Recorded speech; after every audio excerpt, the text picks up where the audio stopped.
bullshit that you've been told, and you need that info. Sonetta TV, Sonetta TV. Tune in to consciousness and watch the lies fold, then you can let the truth flow. On Sonetta TV, Sonetta TV. When you feel that melanin about to explode, like you feel the wind blow, it's Sonetta TV, Sonetta TV. I know you got the truth, but you can give more, so you continue to grow.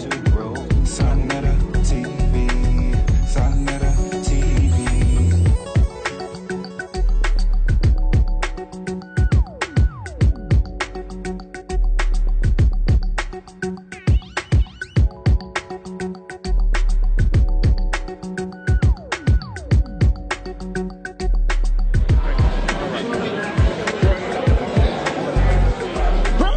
Yo, what you got coming up, brother? Oh, the grip. The grip in the building. Come on, talk about that. When is that? Exposing the demonic influence in today's music on February night at Nicholas, Brooklyn, 570 Fulton Street.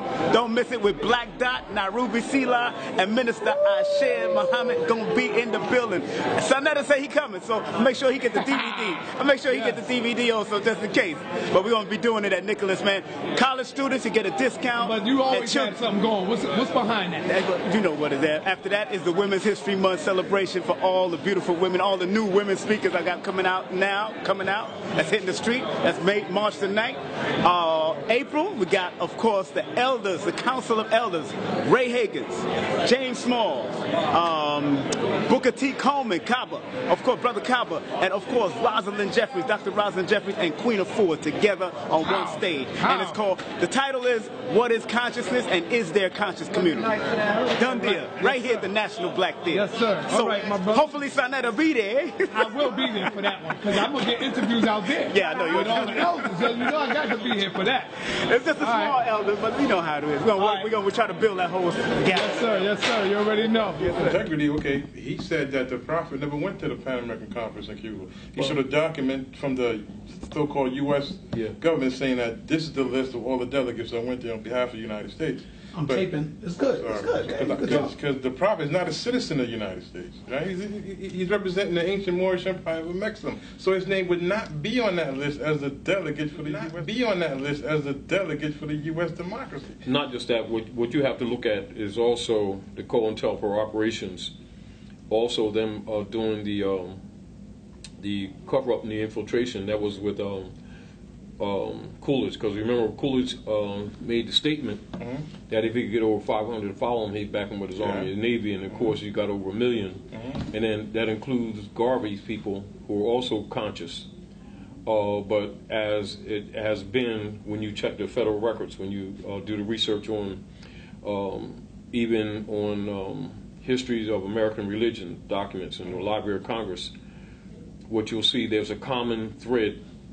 And that is not only with the infiltration, with the COINTELPRO operations, because one of the focuses that they did with the COINTELPRO operations was taking into consideration that they would have difficulty having agents in all of different organizations. So the strategy, if you look at the FBI papers, is to infiltrate the orders. And get people, mostly Christian ministers, to be leaders. They did the same thing with Garvey. And then to neutralize the civic side of the operations. And this took place with both Marcus Garvey, Noble Drew Ali, the Honorable Elijah Muhammad. And these are some of the things that Malcolm found out. Now, I'm glad you mentioned Marcus Garvey, Taj. Didn't Marcus Garvey, his top soldiers, his generals, was Hebrew Israelites? Yeah, and see, this is what you must know, and this is part of the dynamics of people really kind of understanding the true history, because you have Moorish Science Temple, then you have Moorish Ibri, or what you call Moorish Jewish temples. See, the whole concept, I think, and we need to, how do you say, get information out to our people without them being sensitive to their belief systems, and comprehend that we're all Ibri. But it's not a religion the way it's presented, and we're not a different people. All it represents, when you look like, say, chapter 47 in the Circle 7 Quran, or you deal with brothers and sisters from Hikupta who really know the history, and you know that all the priesthood know that Africa, what they call Egypt, is Hikupta. For sociologists, the word Egypt is used, which is a modern contemporary designation given by German scholars. But the proper name is Hikupta. And from Ptah, this is where you get Peter in the Bible.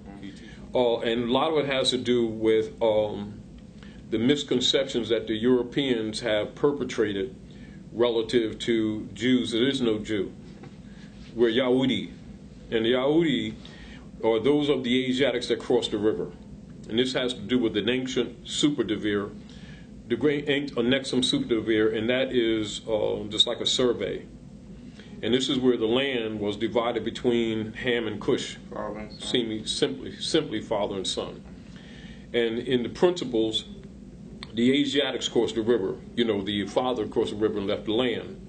And so when a lot of people look at the history, when they look at the Prince James versions of the Septuaginta, and who was later to become King James version of the Septuaginta, most of the people aren't even aware of the Septuaginta, and they won't even teach of the Septuaginta because most of them have been, how do you say, Constantinized, or modern Christianity. And so, yes, go ahead. Would it be fair to say that the Moors of history and the Hebrews of history same people? That's what I was going to ask. This is one of the biggest frauds that has come down the pike that causes divisions with our people. Right. Which came to split, though? Because now you got a group that's saying the Moors and then the group saying... Let's look, even those dynamics. Yes. Even those dynamics. And what you'll find is most of the time that will come from people who come from what we have come to call schools of thought. However, when you go back into history, and this is one of the things that I recognize that's terribly injurious to us, even in our dealings with each other, which will demonstrate as soon as you see them getting together arguing dogma and calling it religion, because most of the masses don't get religion.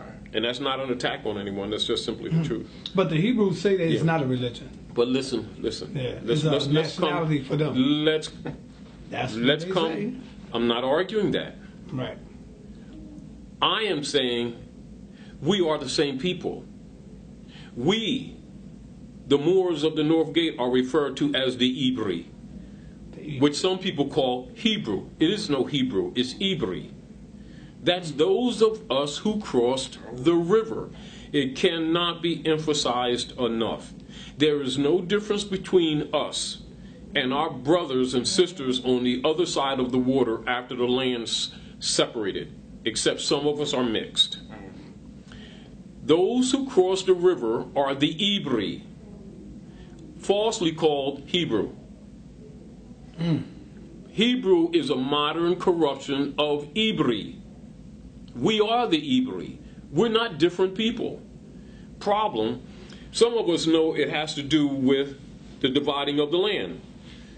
Others, based on the way the Europeans have taught the books, think it's a different people with a different religion, with some kind of special relationship with the divine creator that nobody else has. When we're all brothers, sisters, cousins, and all of us can be traced to the same families. And what you find, it is really a reflection of what has been traditionally groomed amongst our people, which is self-hatred. Also, when you go back into the ancient culture of the Asiatics, you'll find that Moor and African are used synonymously throughout the world until about the 1600s. You know, and this includes people calling themselves whatever they want to call themselves. You understand? Even including the brands given by the Europeans. And it's interesting because one of the things that you'll recognize this too, Sanetta, is when you go back into the ancient world, you'll find that we were philosophical scientists. We were not what you would call dogmatists in the religious formats that you express today. As a matter of fact, in the not so much distant ancient world, mosques were universities. They were not places where you go pray, make salat, as you see traditionally now. Same thing with the synagogues. It was school, court. They were universities. You learned everything about life, from astrology, cosmology, philosophies, 7 liberal arts, agriculture, mathematics, calculus, etc., ephemerides, star charts, elements, metal tables, etc. As a matter of fact, even in our culture, Tetragrammaton actually deals with the 4 gates and the 4 elements. And yet Tetragrammaton is presented to people who don't understand it as the ineffable word or 4-letter word. You know, YHWH, and then those who don't understand the science just say Yahweh, you know, and then those who don't understand that say Jehovah. And yet those same people will turn around and condemn cosmology, which is actually the foundation of all religions on the planet. And so what you find is people sitting around debating their beliefs that have nothing to do with the science of life. And so the masses today have what you call club belief systems. And if you really pay attention to many of our people, and it's really unfortunate, and I don't condemn them, I'm just observing. And watch us, being you're a journalist in many ways. And for the different people that you deal with around this country, and some, you know, from other nation states that may travel through, you'll find that one of the greatest damaging aspects of our fallen culture here in North America with the Asiatics, people of Asiatic African birth, is that they have fallen into the trickster psychology of European divisionism, and they identify themselves by their belief systems, not by their blood. As a matter of fact, they don't recognize nationhood nor bloodline, which of course is why, if you'll pay attention to us, our people hide behind their so-called beliefs for this imitation power that none of us possess. The power that we actually need in our unity. The power that we actually lost for having become divided with our banal belief systems, most of which, when traced back, have no foundation rooted in the original Zoroaster culture or the original principles of Islam and Yahudi, or what you call the philosophies, which are actually Gnostic and cosmological philosophies. The metaphysical microcosm, macrocosm elements of the earth study, and the ephemerides by which we guide government. How do you make that connection between the Kemetic people, the Moors, and the Hebrew? It's like a Chinese talking about what's the difference between Chinese and light-skinned yellow people and dark-skinned yellow people. The fact of it is no such thing as light-skinned yellow people and dark-skinned yellow people. They're Chinese or Manchurian. How about that? And this goes the same thing with our people identifying their belief systems as their bloodline identity, which is an indication that they don't even know fundamental civilization. However, that's not a condemnation. Anybody that knows civilization understands that's a flaw. And of course, that comes from European socialization, where, as you will pay attention to, our people distinguish some of these same people that claim the so-called spiritual knowledge don't even know that spirit refers to breath alone. And the philosophies, the Gnostic philosophies, constitutes the religion. One of the biggest frauds that I keep hearing is that the Kemetic people and the Moors are 2 different people. That's what I'm talking about. That's a fraud. In other words, the foundation is a fraud, but it's also an indication that somebody does not know history, and someone does not know bloodline. And the very fact that they even present that issue is like saying, what's the difference between Ham and Cush, father and son? What else do you want to know? Now, as an example, when Rahm Emanuel, who was in what you call contemporary times, a Jew, as you would say, and we know it's actually Yahudi, left the Obama administration and he went to run for mayor in Chicago, which is a sister city of Mecca. In accord with the Circle 7 principle, which is the culture of the planet, on December the 22nd, of 2011, he issued a proclamation acknowledging both Noble Ali, the history of the Moors, and the Traverse here. Rahm Emanuel, the Jew. Keep in mind that the civilized world has been appealing to the Asiatics of the Northwest for quite more or less publicly since about the 40s, late 40s, to nationalize. If you deal with the rights of indigenous people, which is recent, which Obama signed, if you deal with the Universal Proclamation of Human Rights 49 era, the rights of a child in 1959, treaty enforcement under Bill Clinton, etc., you'll find that the civilized world has consistently presented to our people here in North America to nationalize in all of those public laws, but yet, even in accord with the International Forum, it is given that all civic organizations, all church organizations, etc., community organizations, are to distribute that information at all costs. And as you can see, there's a perception out there in the public that only the active Moors are doing this thing as if it's our agenda, and it's the agenda of the world, including with all of these persons who are sitting around debating these things that are not debatable. Also keep in mind, when Rahm Emanuel issued that proclamation, which can be found on, it's available on websites.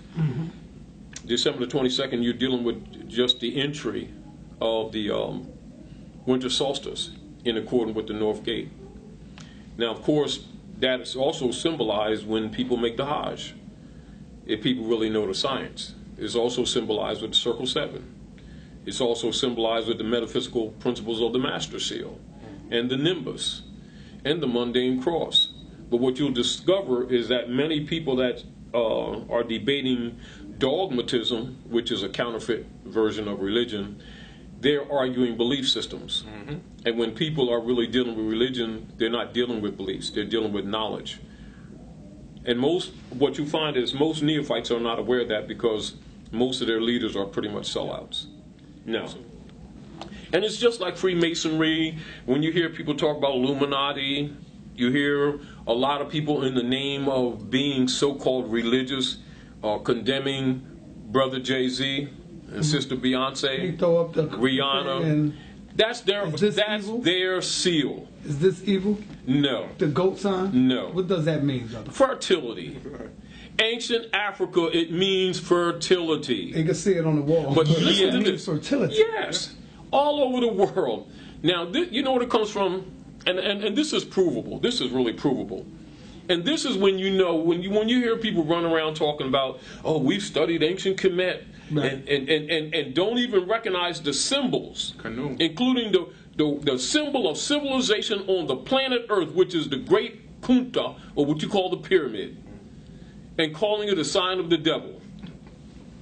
When they look at the sign of the goat and call it the devil, because the European through the Inquisition operations has referred to anything that is of Asiatic African descent as being satanic. And even all the scholars know that Satan is simply the planet Saturn. And that the devil is the word lived, put in a mirror, spelled backwards. And the priesthood controls the masses who don't study true history and law, keeps them under control with the mysticism of the devil. Got them backwards. And at the same time, they'll throw the word God around, don't even know it's a Germanic word, and it's not a noun, it's a verb transitive. So let me It means to call upon, let me finish, it means to call upon, to invoke, and to pour out. This is where you get the ritual of libation. It's an action, not a being. And the same ones that make that debate will turn around and say, well, Satan is the God of this world. Well, when they collecting finance for God, which one they talking about? They don't start talking about big G's and little G's, please. So are you an atheist? Do you believe in God, the higher power? Sure, I believe in God. Aren't God in all of us? Tell me anything or any being that can't believe in God when God is the fact of your existence. But hold on. Okay. The concept and how it's presented is where the twist comes. Because most people throw it around assuming that it's the name of the supreme being creator, when it's a title applied to anything from drugs to dirt to evil to good to anything in between. And if you want to find somebody that's dangerous to you, you want to find somebody that's dangerous to your children, you want to find somebody cast spells of evil on you that wish you harm, find a believer that start throwing the word God around and judging everybody. And you'll usually find the most evil, vile, self-righteous, poisonous, and toxic and hateful people that the world has ever known. Wow. So what about the opposite side of that, devil? Do you believe Let me say devil? this. The devil is... I know. I'm just saying this. Devil for the is people. the word lived spelt backwards. And all these same people that claim to believe in God believe in the devil, because they're preoccupied with fighting him with imaginary money and got an imaginary bank account at Chase Manhattan that they give Jesus his half, and usually the preacher's down in Bahamas with Susie, but she's usually singing in the choir. Now, and I'm going to say this way. You notice how those set up, or what you call loaded type questions, are always thrown around with the idea that you're assuming that these are representing beings, creative beings and destructive beings, when those who really study cosmology and the religion of the world find out that it has, if anything, in relationship to ourselves, it has to do with the higher self and the lower self, nothing more. And most of them don't even know the Kabbalistic nature of the background of the religions that they claim to be a part of. And all you got to do is test them. For instance, as Muslim, you ask the average Muslim, what do those 7 circles, that circle 7 around Kaaba, represent? Aside from the mathematics, from the ritual that is done with the body that represents the mathematics of the transits of the planets. Ask them the value measurement symbolic of each one of those counter rotations around the cube, which is Kaaba. And then ask them what is Kabbalism. And most of them will start talking about that shirt. It's the devil. Right. But yet the ritual represents the rotationary orbital planes of the 7 ruling planets. And the meteorite within the Kaaba represents that we weren't always on this particular planet. And in the other corner is a woman buried. And Allah is a feminine name. Now, yes, and all of your African deities, your ancient African deities, are feminine or female, or as you would say. And even when you're looking at Ibri, which is part of our culture too. So don't look at this thing like, we Muslims over here and we Hebrew. We're both of them. Comprehend? Right. Because we are those who cross the river. It is misunderstanding. It is a miscalculation of Scripture, mostly groomed by European colonists. Meaning that when you look at people, like, let me present this to you. The average person that looks at that Bible and starts debating about King James, right? Most of them never seen the Bible when he was Prince James. Right. No, I never even heard that. Yeah, but I'm just, because I'm a scholar. That's powerful. When I was 7 years old, I had the books, even with human skin. Couple of them with human skin. Bibles. When King James was Prince, the same adoration they give to Yeshua,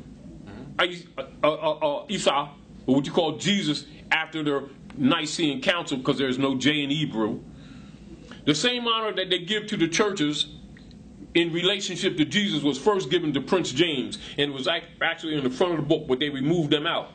Not only that, if the average person that's using that book, ask them to give you just a fundamental overview of Septuaginta and the history of Septuaginta. And most of them couldn't tell you, because those were the first Bibles. But they're going to tell you about King James.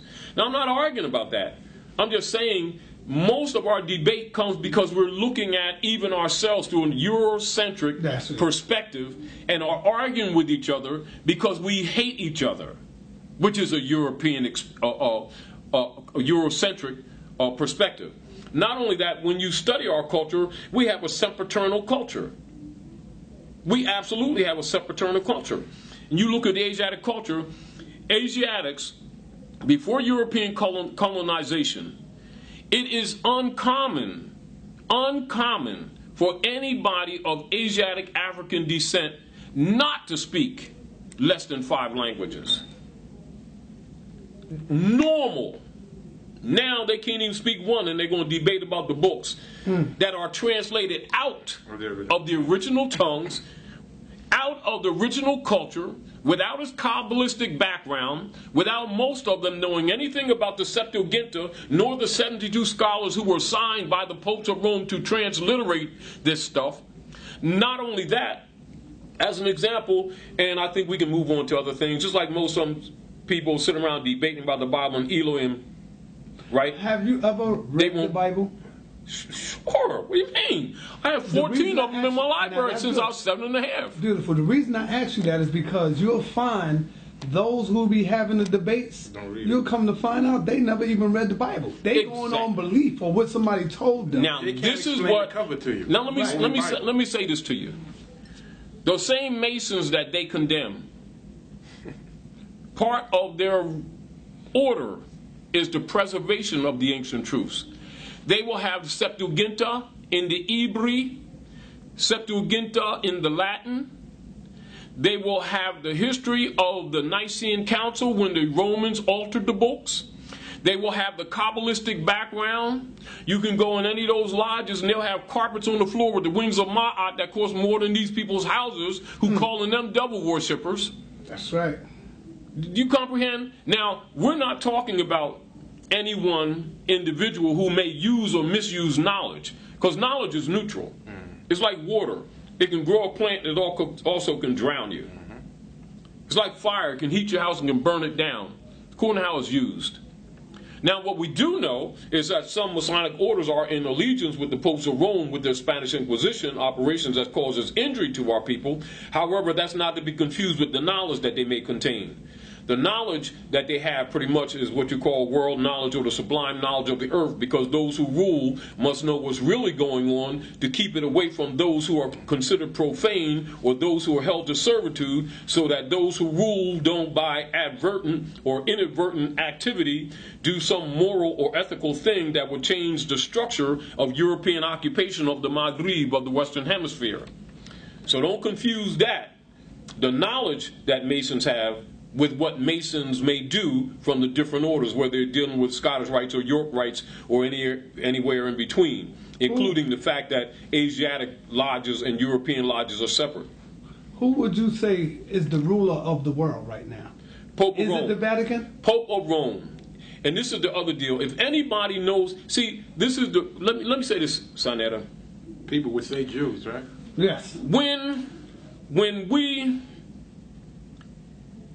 When we start being honest with each other, and when we begin to really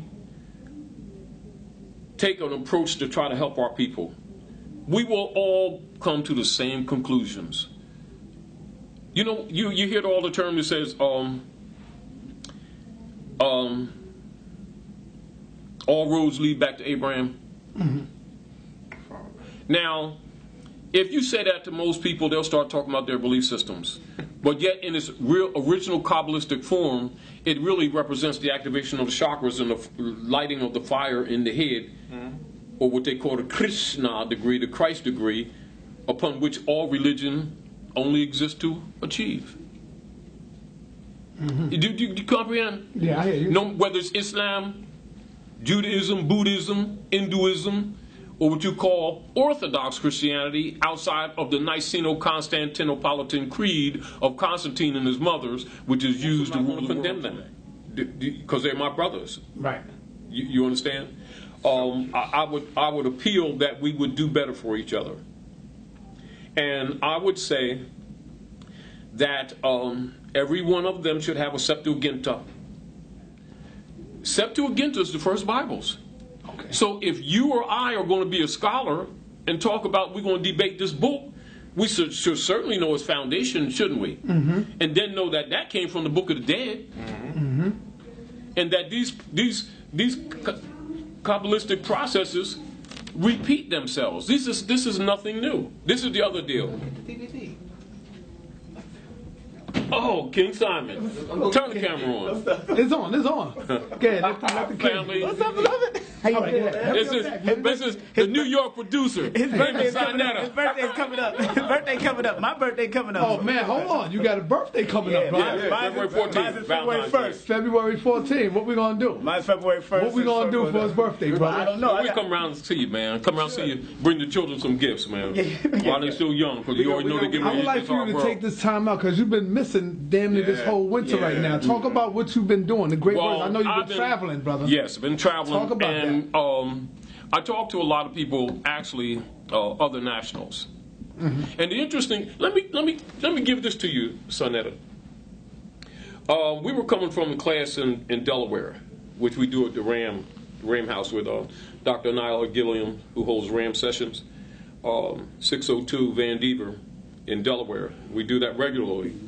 Myself, Sister Sandra, who's a teacher, and Sister Delilah, who also films a lot of the classes, and Brother Abdul, pardon me. We were coming in from Delaware, and so I stopped. We stopped on 40th and Market to the store to pick up some food, and the brothers in there noticed my ring. Actually, the brother at the front counter noticed my ring, and he said that's Palestinian. He said that's Palestinian. I said, well, Islam. I said it means Allah. He said, yes, it means Allah. And he said he was speaking with an accent. He says yeah, we're Palestine. I'm Palestine. And then this is a brother or Palestinian. Palestinian at the store. Yeah. And this is just actually this past week when we first had the first snow, and so he says, where are you from? Well, you saw my seal, my so you had Morse flag, my Morse flag. I just had my Morse flag on because I had a Scully on. Right. And I said, we're from Morocco here. He says, oh, the Maghrib. Oh, and he just continued the conversation. Everybody knows this is Maghrib. The only ones that don't know it is our people. I asked the brother about the connection between the Moors and the Hebrews and were they the same people. The brother respectfully bowed out and said he don't have that type of information. This is the deal. Now we got the Grandmaster Teacher here, and he's going to break that down for us. This is the deal. We're the same people. We're divided by beliefs that have nothing to do with origin, but has much to do with Inquisition operations and this is just like this. For instance, like you'll see many of our people will say they're African with one breath and then turn around and talk about their black people. Right. Do you hear Chinese talking about their Chinese and then talking about their yellow people? No. Because they know that human beings aren't crayons. That's the first indicator when people really don't know civilization, when they start thinking that human beings are crayons and have not studied that the Dutch masters introduced that for social controls in the Western Hemisphere. When did we start calling ourselves black? No, when the Europeans started calling us black. Okay. When he started trading places. Because the Europeans are black man. Black is Europe. It means shining. It means pale. But again, that's because our people can't read, and the European knows our people can't read. And so, like say for instance, like if you go say a few generations back, maybe even before you was here, if someone called our people black, they had a fight. That's because true. They knew that you were trying to steal their birthright. After so many generations, they lost track. Because, generations, they lose reference points. Then after James Brown did that Black and I'm Proud song in the name of, trying to pep our people up, our people started embracing it. However, it is a Germanic word. It is Middle English. And it's back to, let me give you an example. Adeptus degree. Like most of the people, when they look at the movie, when the minister came to Malik and gave him an adept degree. An adept degree, not the adept degree, an adept degree. most people, when they look at the movie, they look at it from the perspective that this is a good brother taking consideration of another brother and loaning him his dictionary to improve his vocabulary. That's the perspective, isn't it? Well, he gave him an adeptus degree, and that is teaching him what all ministers know, what all scholars know, which all PhDs know, which all Master Masons know, what all Skull and Bones know, all persons who are in position of what you call authority or the philosophers, etc. And this is how to read a dictionary. The first thing you do when you look at a word is you do not go into its linear entries. You immediately go into its matrix, which is its part of speech, which there are 8 parts of speech. And you will find the part of speech written in italic directly after the word. So the first thing you do, you plug it in its proper matrix. Then you go to the sound of the word and you go to the etymon, which is in the brackets. And then you take the etymon, you still don't go into the linear entry. You take the etymon, you go into the appendix, usually in the back of the book. And you'll look at the root word and you'll find or trace it to its original meaning. You'll look at, like, say, for instance, you might see ME, Middle English, you might see OHG, Old High German. First thing you do, you may go in the front or the back, and you put a timeline on it. Then, now remember this, the word, the matrix or part of speech,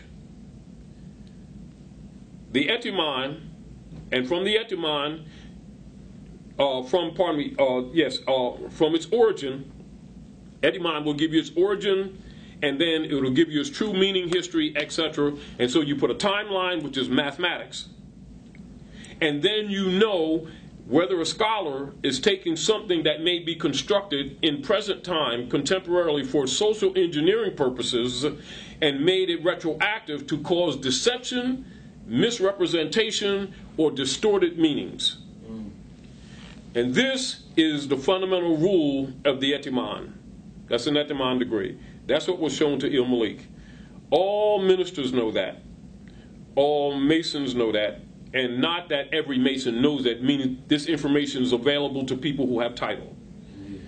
Like, say, for instance, this is when, as you already know, anyone in what you would call schools of thought, in order to qualify for their PhD, their doctorate degree, they must produce a treatise and some written literature that must be produced for the public's cross-criticism, analysis, etc., before carrying that title.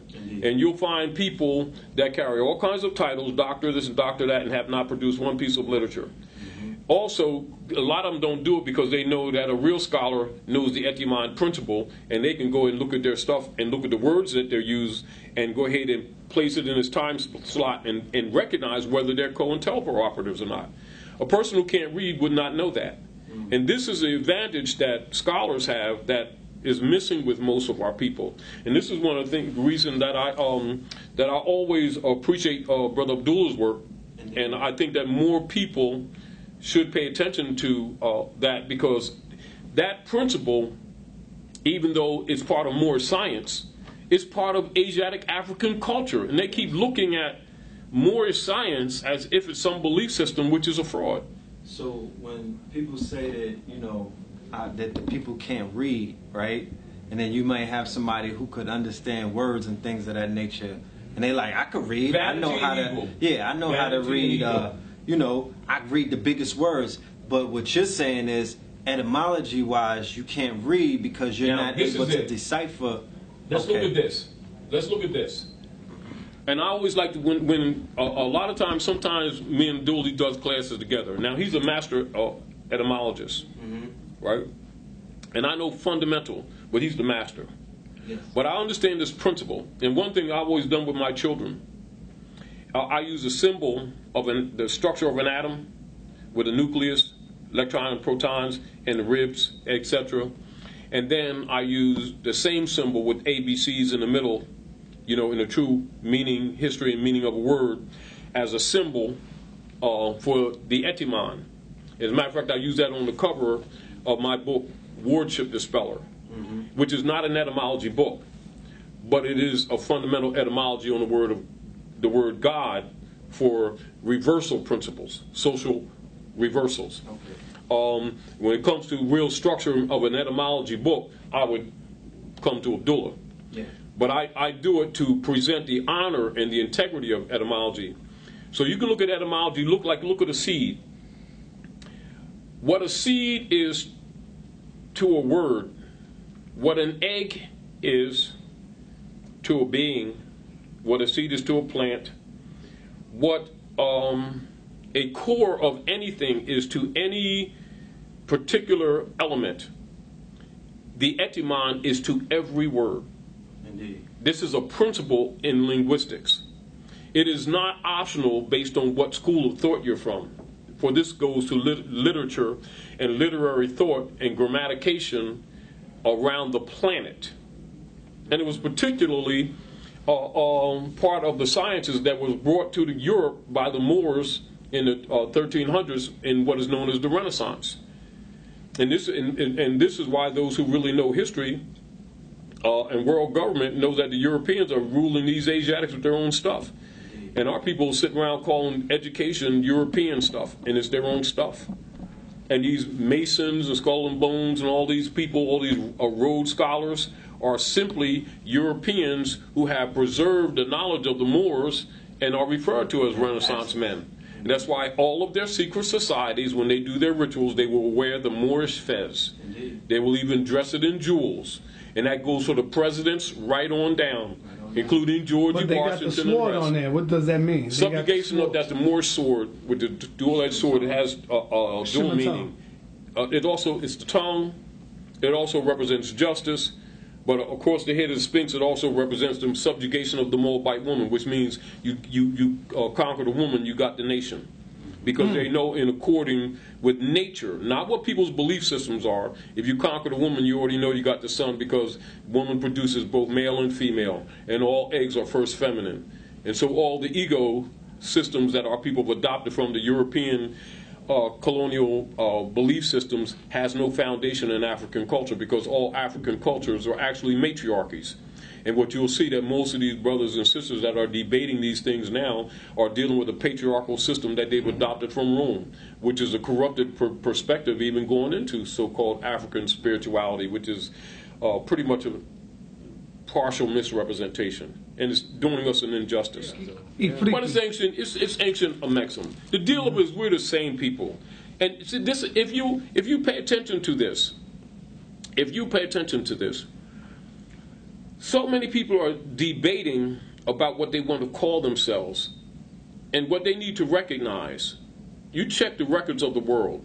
The last legal name of these people of so-called African, Kemetic, Amexem descent, Asiatic African, in the Western Hemisphere that has been under European rule, etc. The last legal name of these people collectively across the planet is Moroccan, Moors, which is short and is used synonymously with people of Asiatic African descent. And that's a bloodline. It's not a color, it's not a belief, and it's not a term. Black is a term. Negro is a term. They don't know the difference between terms and bloodlines.